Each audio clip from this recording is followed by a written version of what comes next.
Hey there! Today I'm gonna show you how to color your RoughAnimator animations like a pro. We're gonna be turning this line art into this colored animation. First I'm gonna teach you the secrets of the fill tool before moving on to my actual coloring process. I wanted it to be a 10-minute video, but there was just so much to go through. Let's go! Okay, let's jump right into RoughAnimator where I show you how to color things. First things first, here I already have prepared a line animation of a dancing woman who's doing the floss, and now we want to color it in. So there are multiple ways for me to color usually. I use multiple tools, but mainly the brush tool and the fill tool.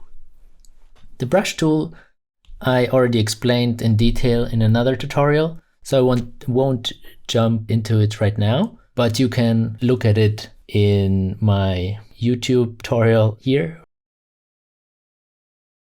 But the main tool I'll be explaining today is the fill tool. Before I come even into the more complex and advanced techniques I'm using, let's first discuss how the fill tool in detail works in RoughAnimator. So let's select the fill tool now. I'm on our clean line art layer, and let me copy this layer for a second because I don't want to mess anything up. So now I'm going to copy, and I will reduce the opacity of our original layer, and now I'll work in the clean line art copy layer from now on.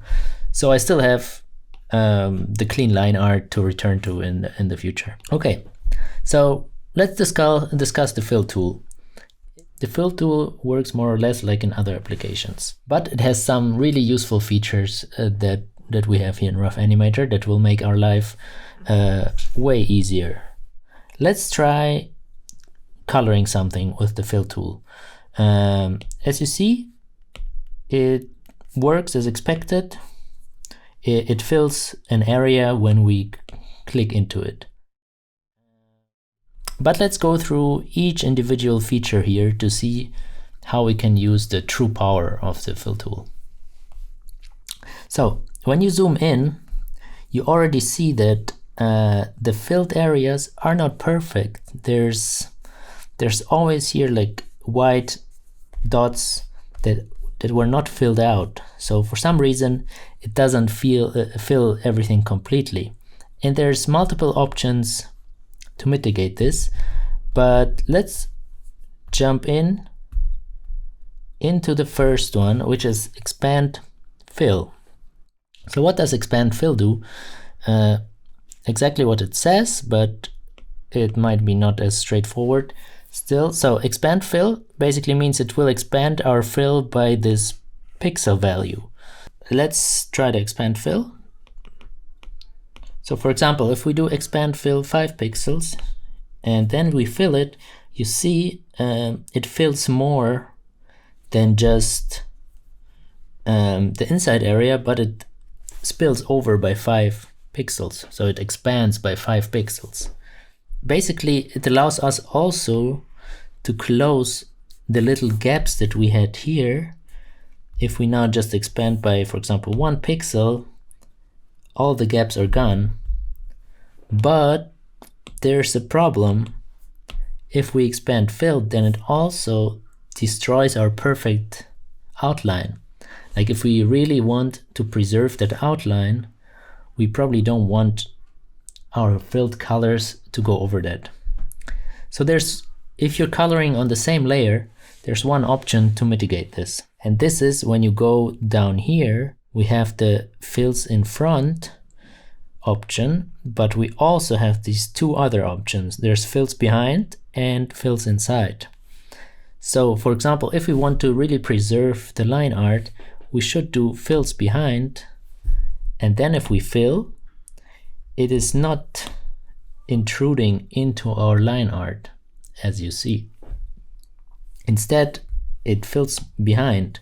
So for example, now if we would expand the fill size beyond our line size, you see it still does not really destroy our line art, but it creates this cool effect that it overflows our lines. So this is pretty cool, and it can be even used in some creative form or way. And this is something I used a lot, like the fills behind, especially when coloring on the same layer.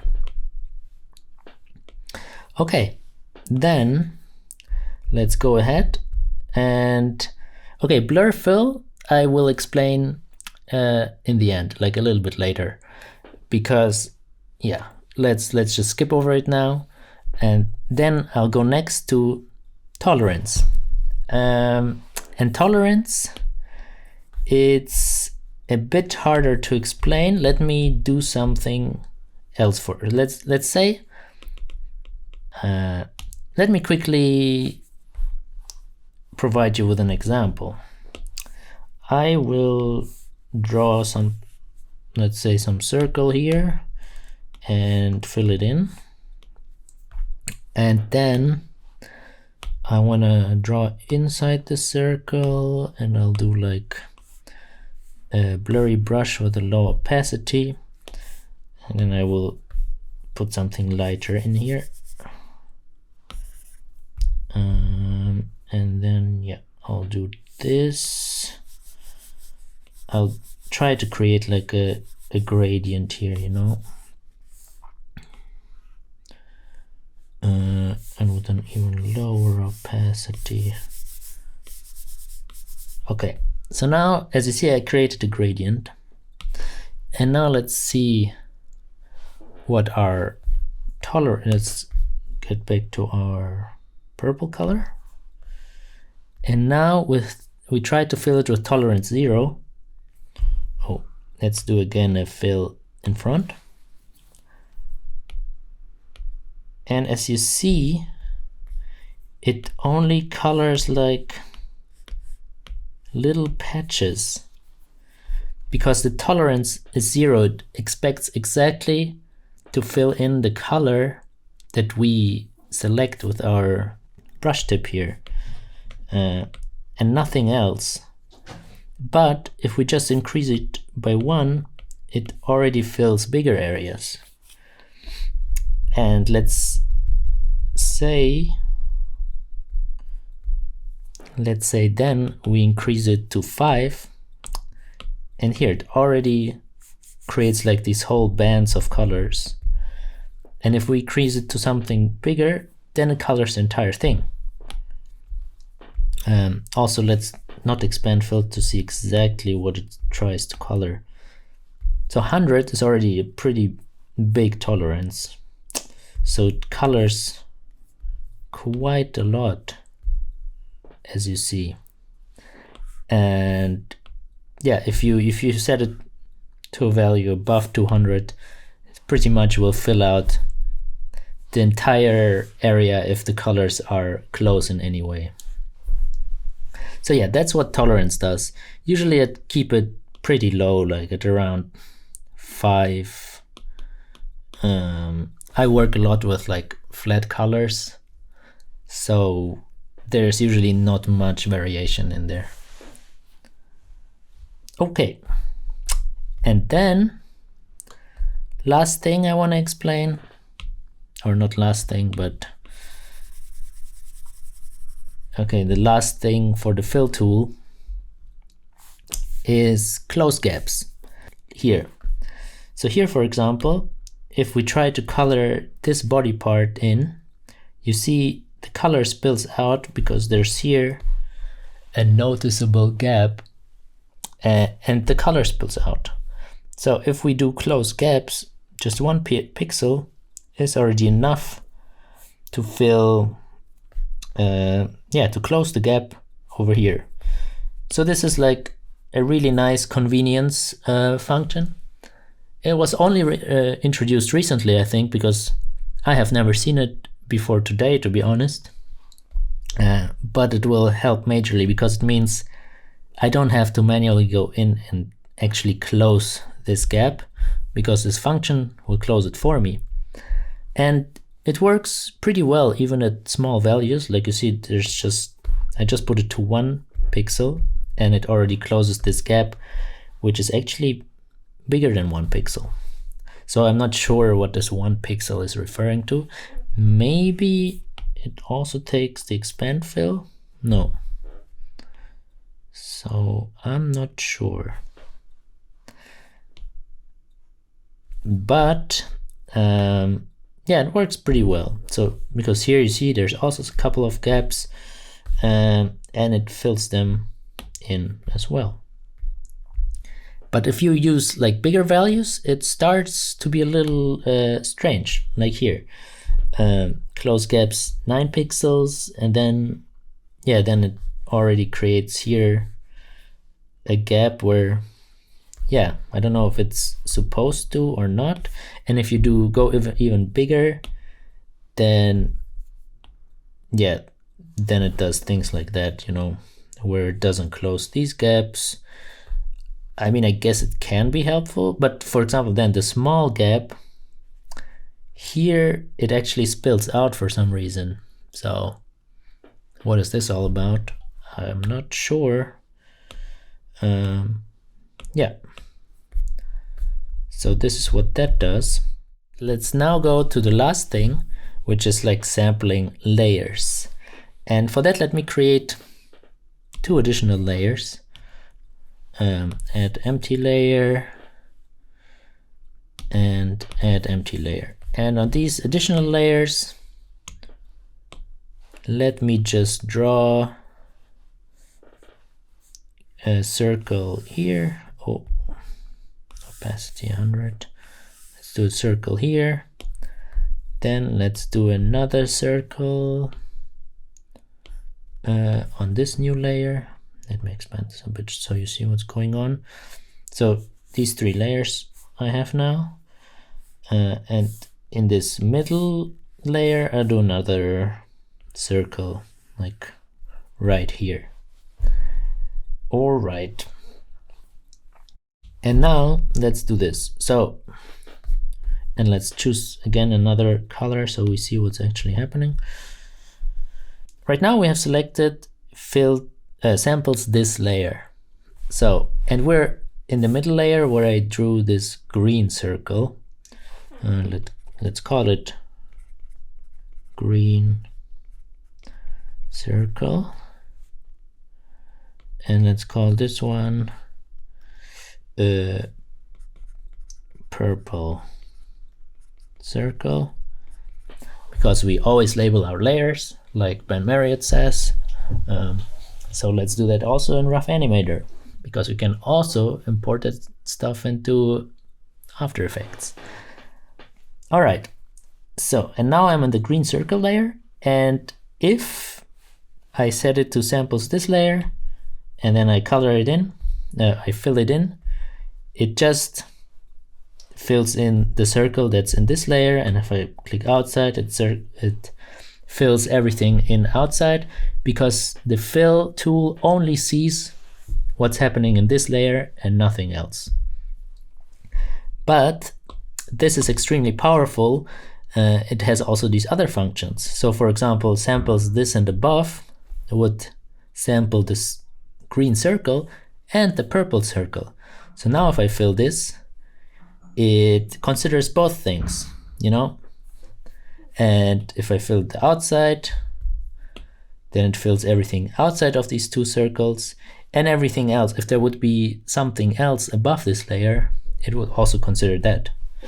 I can just color here. There also could be absolutely nothing in this layer. So for example, if I remove the green circle completely, it will still sample this circle, which is not in this layer.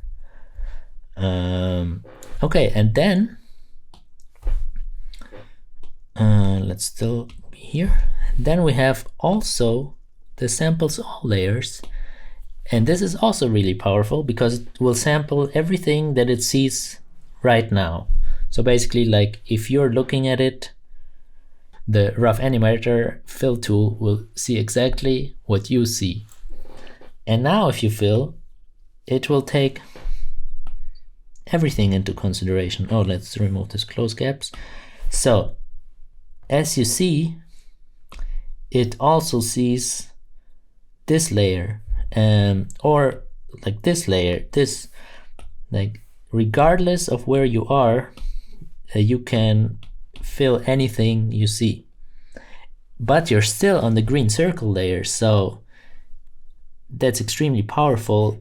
And this is something I utilize heavily in my advanced coloring that I will show you later in this tutorial, where I colored this entire thing. Yeah, that's really great, and I haven't seen this as much in other applications. And for being such a simple animation app, I think this is one really powerful feature that allows to color things really effectively. And I think that's it for the fill tool. No, wait. Now I skipped over the blur fill because for the longest time I couldn't figure out what the heck blur fill was for, because it just seemed kind of silly. Yeah, let me show you what it does right now. So if I would just fill with the fill blur of 20 pixels, what it does is it creates this blur. So it fills this area, or let's just do the circle for now. Samples this layer, bam. Yeah, now it fills the circle, but it goes beyond the circle, and also inside the circle it doesn't completely fill everything. So what is this useful for? I didn't know for the longest time, but now I figured out a couple of use cases where it might be useful. Wait, let's also see what does it do if I do more expand fill, less blur fill. Yeah, so it can kind of create like soft edges if you fill things like that, you know.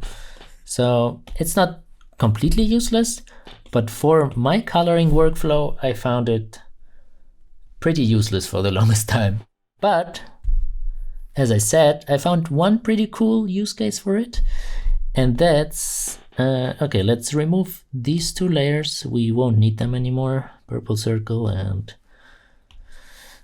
the green circle. And this one use case, let me draw it on this animation layer, and I will quickly animate a little lightsaber. So let's say we have a little lightsaber here, and let's say we're moving the lightsaber like this.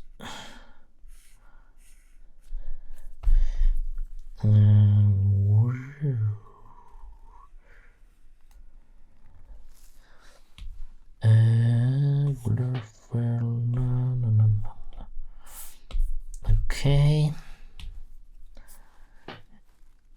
and now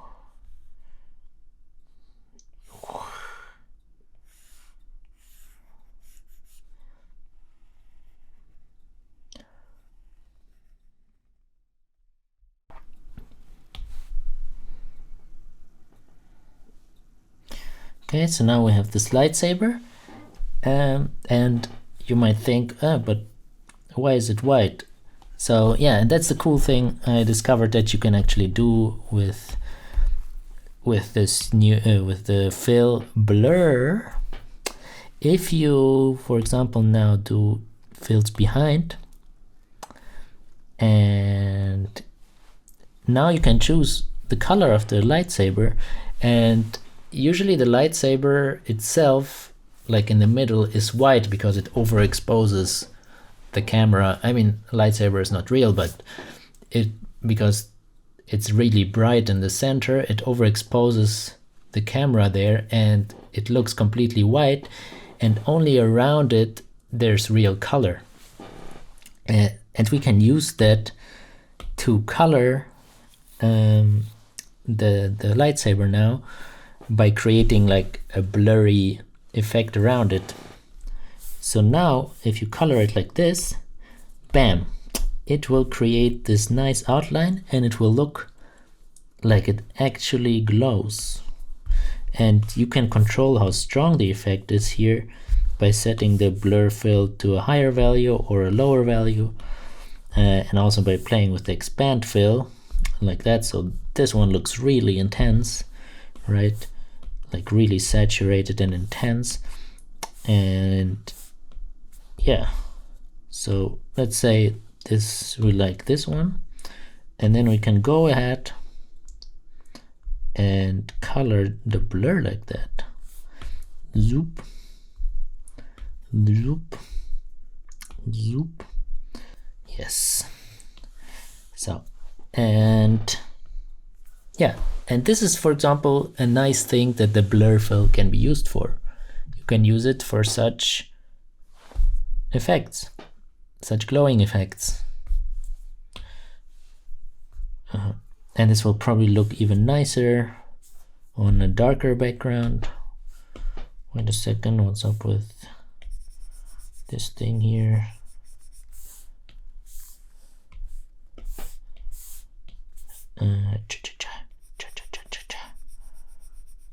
Well, wait. Draw behind. Yes, yes, wonderful. Okay, let's, so if we would now do the background dark, oh, fills behind, fills in front, then it looks even cooler, like zoo, because now it glows even more.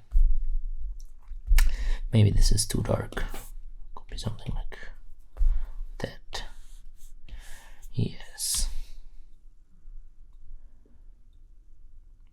And now we have a green lightsaber, just like that. So that's a cool effect you can play around with. Now we don't need this anymore. Let's delete this layer and return back. Now I covered all the basics for our fill tool. And let's set everything to like sane values. I like to use expand fill 5 pixels because my line art here is 10 pixels. So I don't want it to go over my line art too far. But I also don't want these artifacts where there's little white pixel gaps. Tolerance 5, samples this layer, it's alright for now. And fills in front, no, let's do fills behind. Okay. Now, let's go ahead to the very first and the most simple and let's say naive coloring solution, which is coloring on the same layer. And this is something I would only use to color simple things like smears or jumping balls, like things that have usually just one color. For a complex animation where I have more complex line art like this one, I would use my advanced technique that I will go into in a couple minutes. But let's say we want to go the simple approach here. We just want to color this entire thing in. One additional tip, and like as you see, you can create color palettes in RoughAnimator by long pressing here to save a new color. Let's say, I don't know, for some reason I want this color, so I would long press here and it would save it here. The thing that's not so nice about this is that it saves this color palette for all your projects, but many of my projects have like different color palettes, so I don't want I don't want to save a new color palette every time I start a new project and then clean it up, and then when I switch projects, I don't want to do another color palette, and if I switch back to my previous project, then I need to reconfigure the color palette again, and this would be really cumbersome. So what I do usually instead is I just have the color palette directly as a layer. So here I created like a specific color palette layer where I have these colors. A color palette is always nice to use to have like consistent colors. So if you're following like a specific brand style, or if you have your own style and you have discovered colors that really work well for you or for a particular project, then you can either import them as like a image or a PNG. That's something I often do. I have a PNG stored on my computer in my Dropbox, and then I just import it.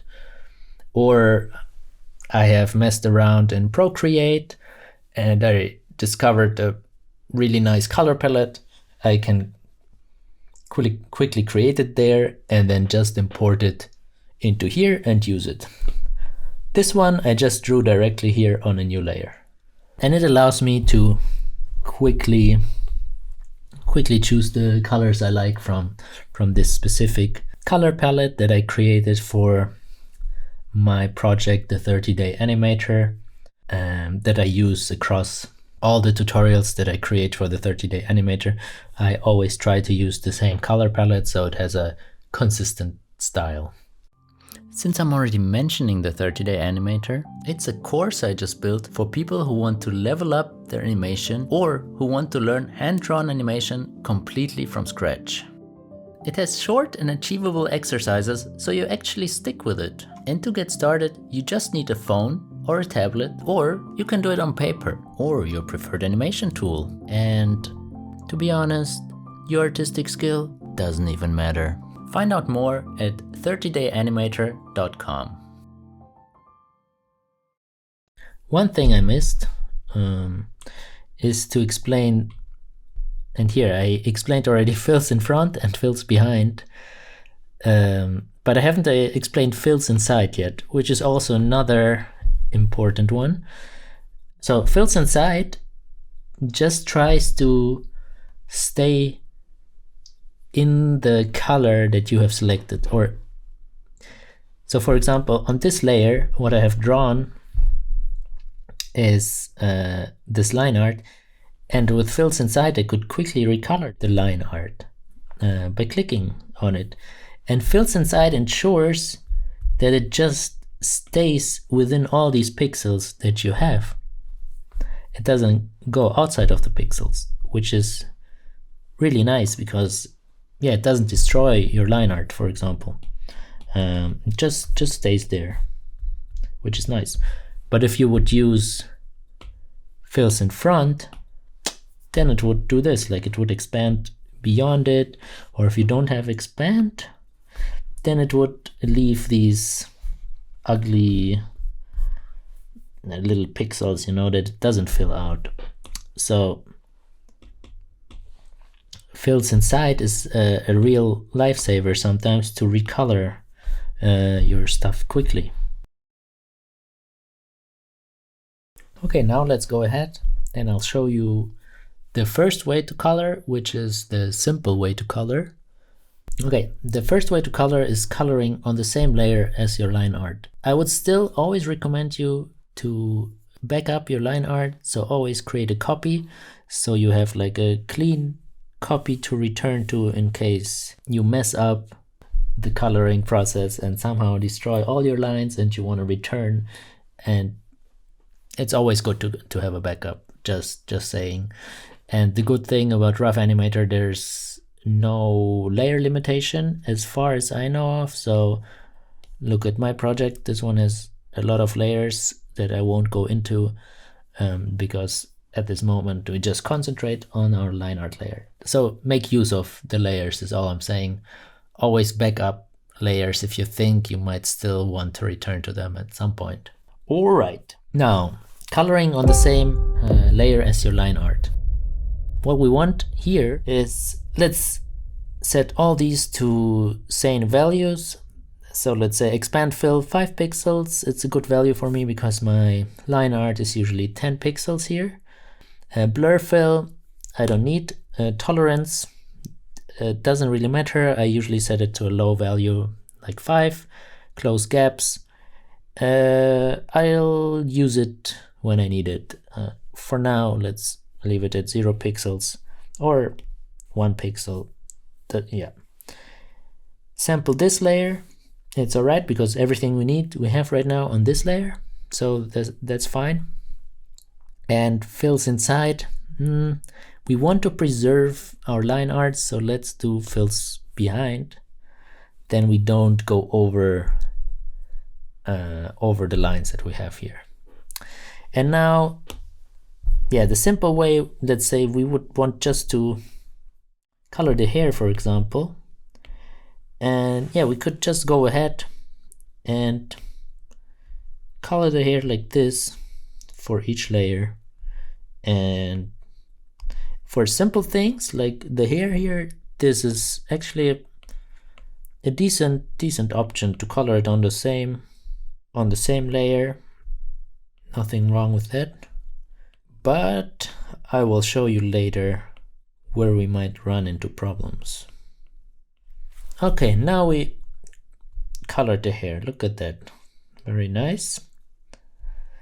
Okay, and now let's say we wanna also color things like the skin. Let's say we color all the skin color. So for the face, it's easy, right? You just go through the same process of coloring the skin in like this. Actually, let me work with 2 fingers. Bam, very simple, very straightforward.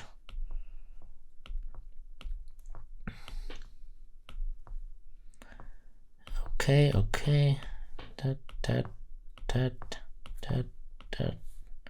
All right.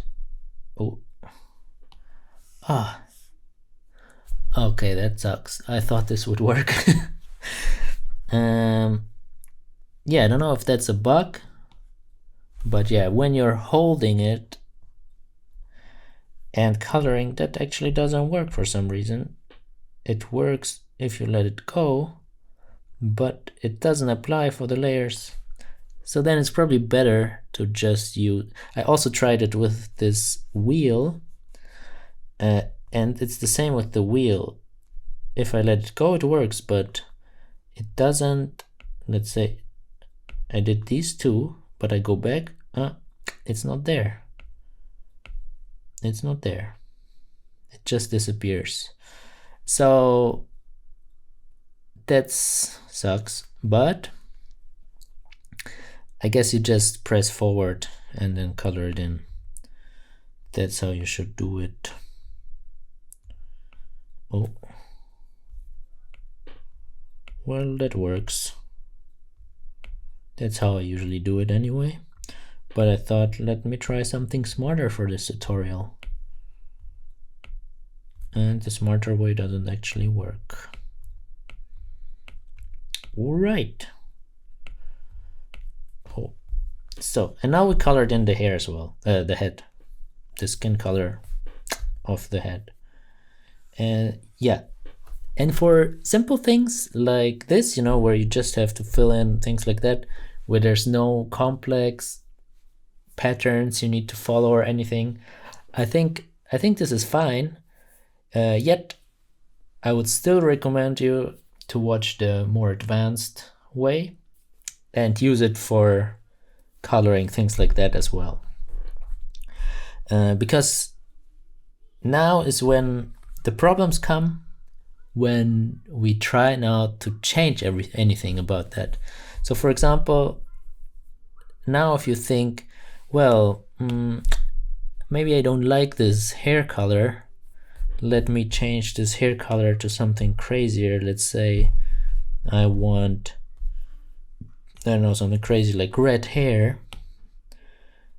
And now fills behind will not work anymore because it actually fills behind now, behind this hair.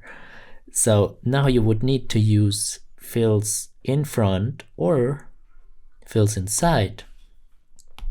So fills inside then again destroys your line art if you now fill inside, because every time you fill over that, it just expands more and more. And if you don't use expand, then you can get these artifacts that these ones, you know, the little pixels where it's not colored.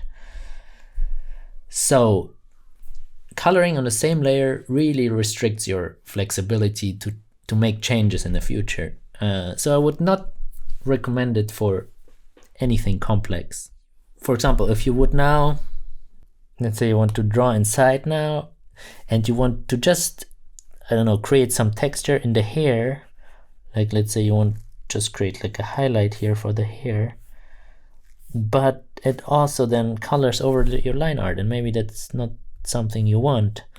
Maybe you want independent control of your line art and your filled color art, right?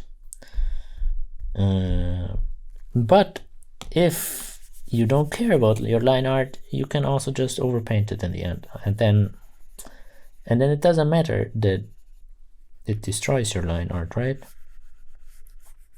So that can work too for you. It all depends on how you work in the end. So this could work, but I like to keep my line art under control. The next thing is, for example, let's say I want to draw some clothes on this woman. Let's say she has like a green shirt, draws in front. No, let's do draw behind. She has a green shirt, so we can just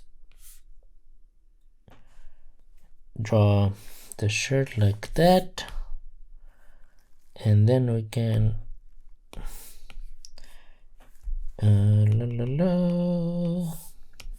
fill it in like this, and then we want to draw more shirt. Let's do some onion skin so we know where it is. The shirt is still there, and then what's right here. So this can still work, right? You can actually still do this on the same layer and get like a decent result. So she has like a turtleneck shirt, as you see. So now let's say we have our shirt,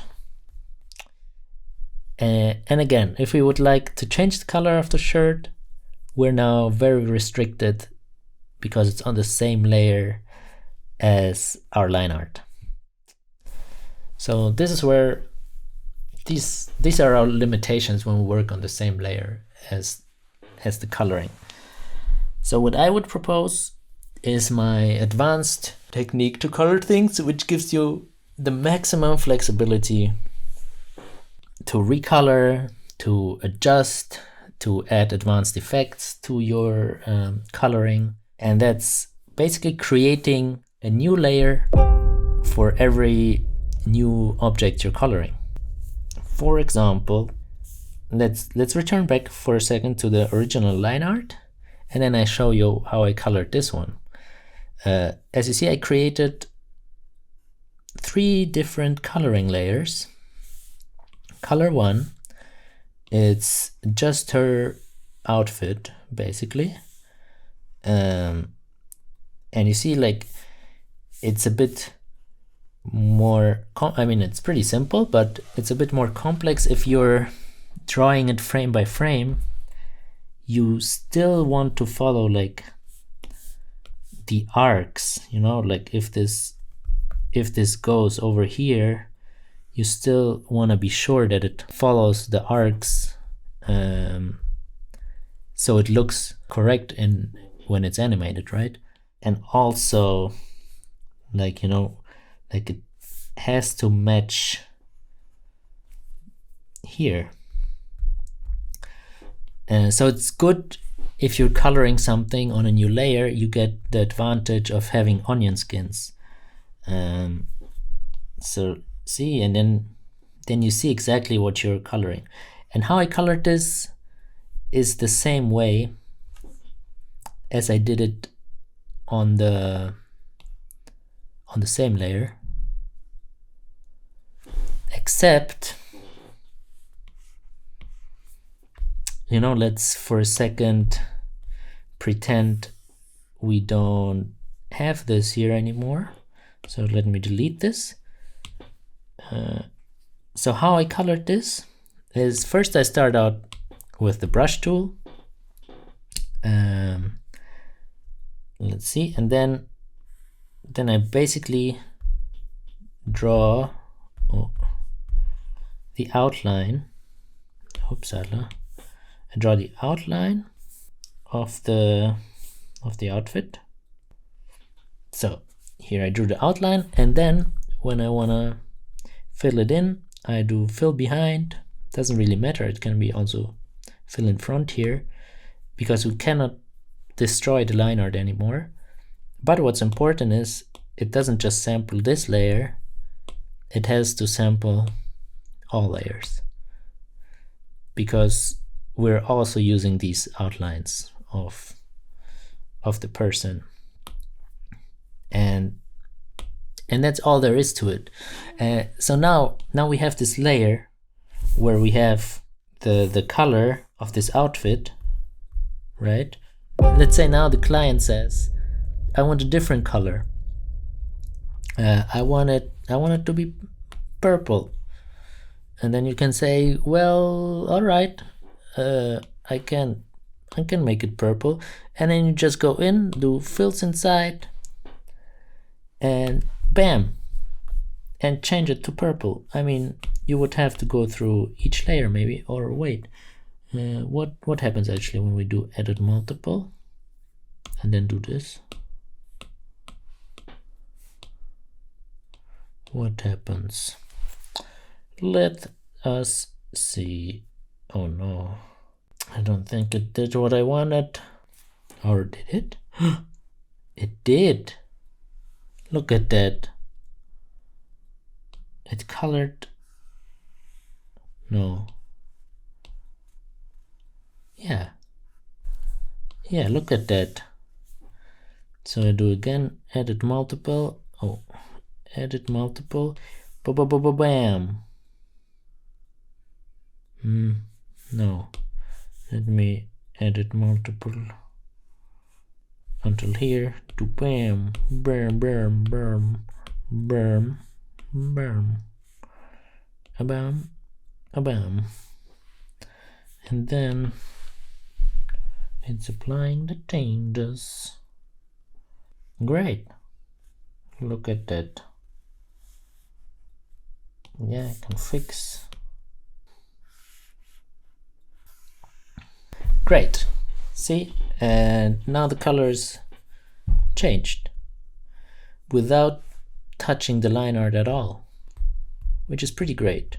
Okay, let me return to the green. Okay, so what other colors do we have? Then I have a separate layer for layer hair. It's the same logic. Like you can change the color of the hair anytime. And then the last one is just the color of the skin. Also great to be able to change it at any time, right? So now we have this animation and all the flexibility in the world to change it. Now let's say we want some advanced effects. So this is flat coloring and this already works pretty great. And I think this is usually how far I go. But now let's say, oh, I also want shadows. So what I would do then, let's create like a little sketch layer, add empty layer, and say light. So let's say we have a light, there's a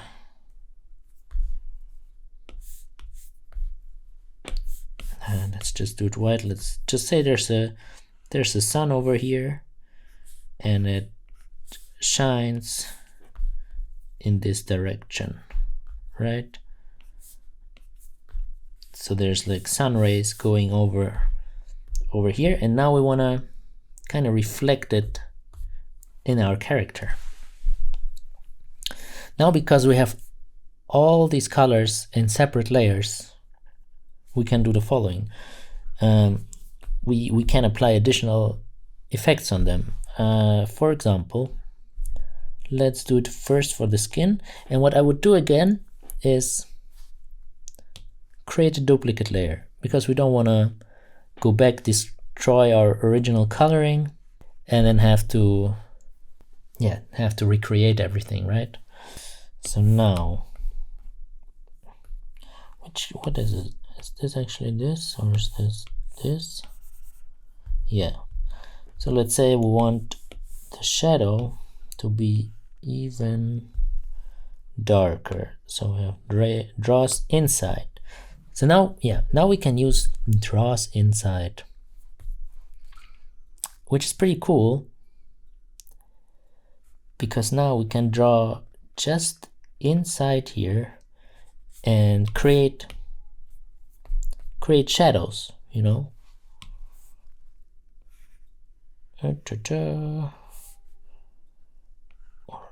So now we have the power to color like this and add additional shadows to all our skin layers. You know, like that. Great, huh? And then you would basically need to do this all over. You could also, of course, not do it like this, but actually you could just say color shadow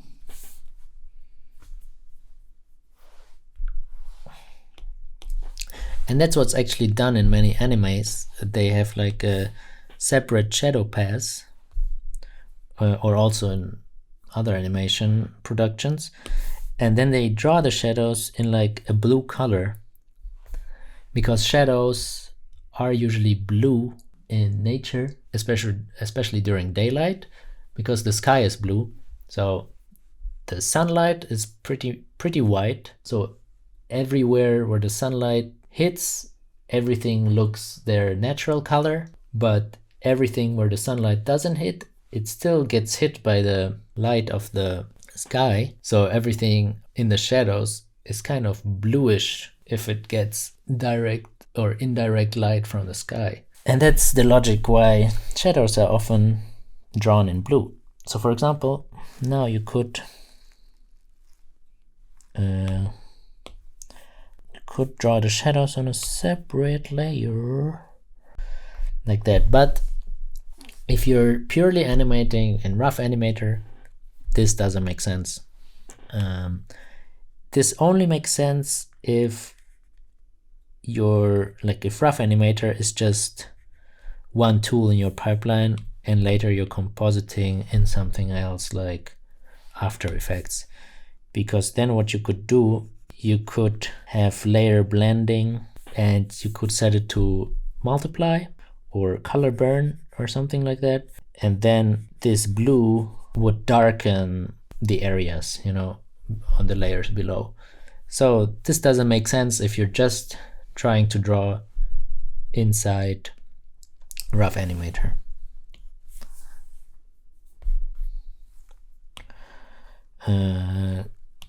Yeah, If you're just drawing inside RoughAnimator, I would just directly go with the shadow color that you want.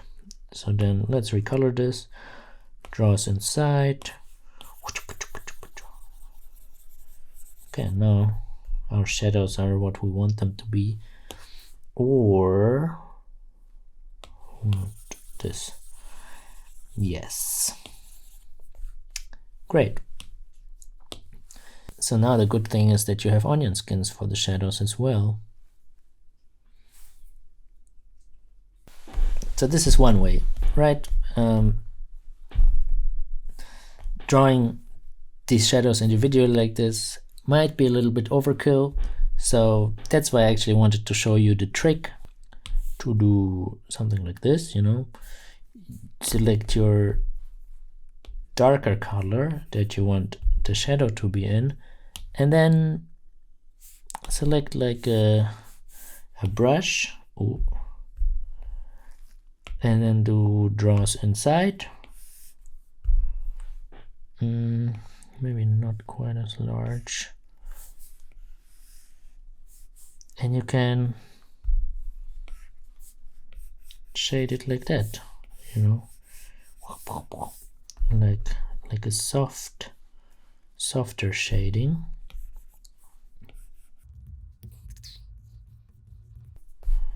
Softer shading.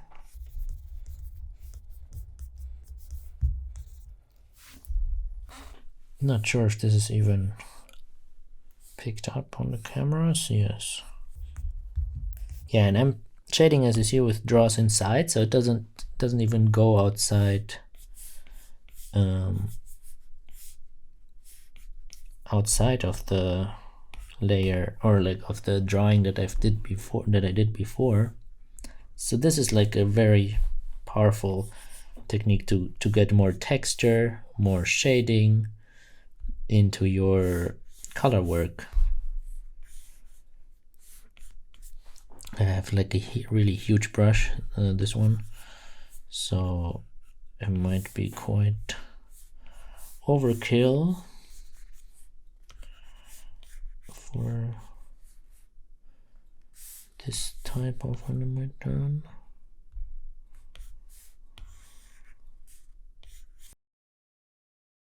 Let me now skip forward through most of the drawing process. Obviously it will take more time the more detailed you want to make your shading, but it's only natural, you know. And to be honest, I don't really mind it. It's a very zen-like process for me. Obviously, there are many tools to speed up this process, and no doubt there will be many more tools coming out with the rise of AI in the following months. And I've even seen a couple that automate some of the coloring process. But there's something very tangible and real for me to see people do this by hand. I guess it's like all handcrafted things seem more real, more valuable. Humans are wired for human connection, so there's always more heart when we see something made by a human. Oh, by the way, here I switched up the shading process and used like a totally different brush for the clothing. It's a brush with more texture, and I think this one you can get in my free brush pack for RoughAnimators. Look in the description below to find it.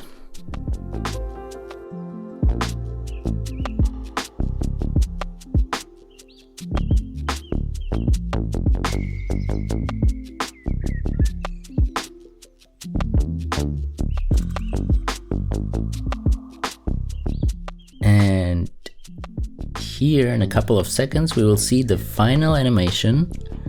And as you see, I also added highlights to the hair and highlights to the skin on the left side. And yeah, this is my entire coloring flow, how I do it for simple animations like this, but also for more complex animations. It's just more layers upon layers for the coloring. If you want to learn more about animating in RoughAnimator, check out some of my other tutorials.